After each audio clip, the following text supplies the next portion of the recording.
Imagine a future in which humanity has reached out into the cosmos and, with advanced technology, colonized many stellar systems in our immediate neighborhood, only to find the galaxy a cold, empty place, apparently devoid of advanced technological civilizations.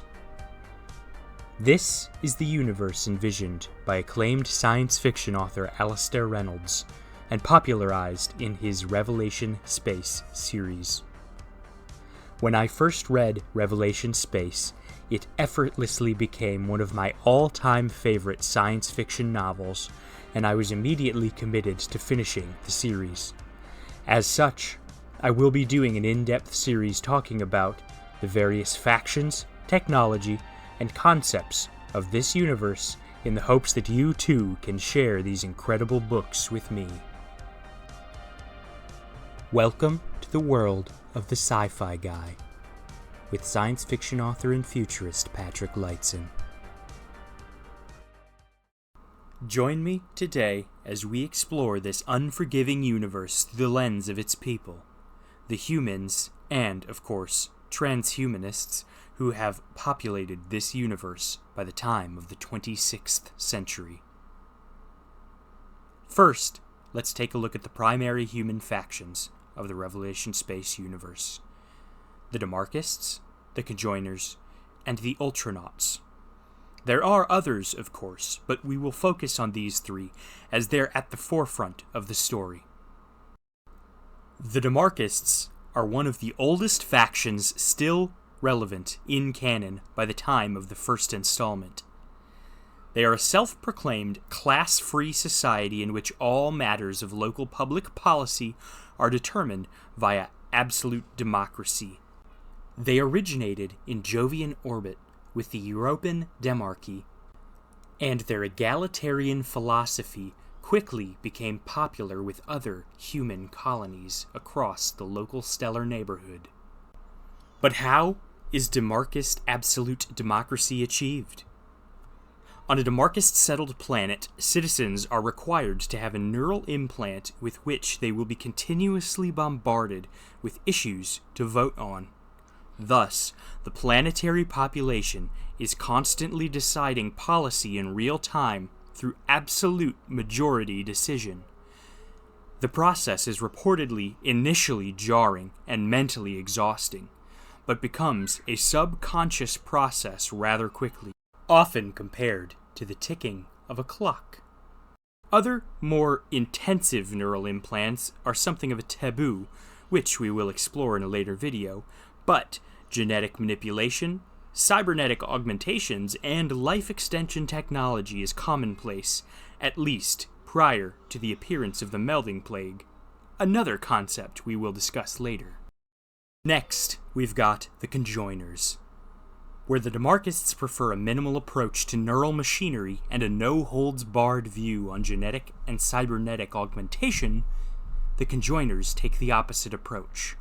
Founded on Mars through secretive experimentation in the early 22nd century, the Conjoiners became humanity's first instance of a true hive mind. They use advanced neural enhancements to communicate instantly with other faction members, the strength of this connection based on proximity and numbers. Large concentrations of Conjoiners seem to be capable of almost supercomputer-like thought process, while Conjoiners separated from their compatriots tend to become depressed or mentally unstable. Due to their hive-mind nature, other factions view the Conjoiners quite negatively, and several wars have been fought in an attempt to exterminate them, including the one being waged by the Demarchists during the Revelation Space books. However, their immensely powerful group cognitive capabilities have allowed them not only to produce the most advanced human technology and weapons in the Revelation Space universe, but also develop a stranglehold on space travel as the only people able to produce and maintain the coveted Conjoiner drive. We'll hit that in another video, but in short, the Conjoiner drive is the most crucial element of interstellar starships, or light huggers, in Reynolds' universe, and the Conjoiners are happy to lease out these components at a price. Finally, we've got the Ultranauts, or Ultras. These are the independent crews responsible for manning, operating, and navigating the near-light-speed light-hugger ships on extended interstellar journeys between human-colonized worlds. They fill a peculiar niche somewhere between merchants and pirates, and many prominent Ultra captains have dabbled openly in both. Their appearances vary widely, but they are stereotypically known for extreme cybernetic enhancements and robotic augmentation, with some even having been said to be capable of surviving hard vacuum exposure.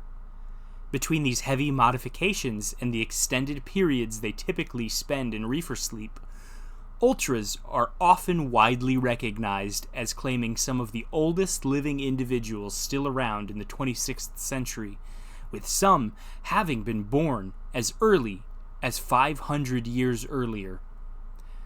They are unpredictable, volatile, and often diplomatic wild cards, but in an FTL-free universe constrained by the laws of relativity, they are an essential component in bringing people, information, and trade from system to system.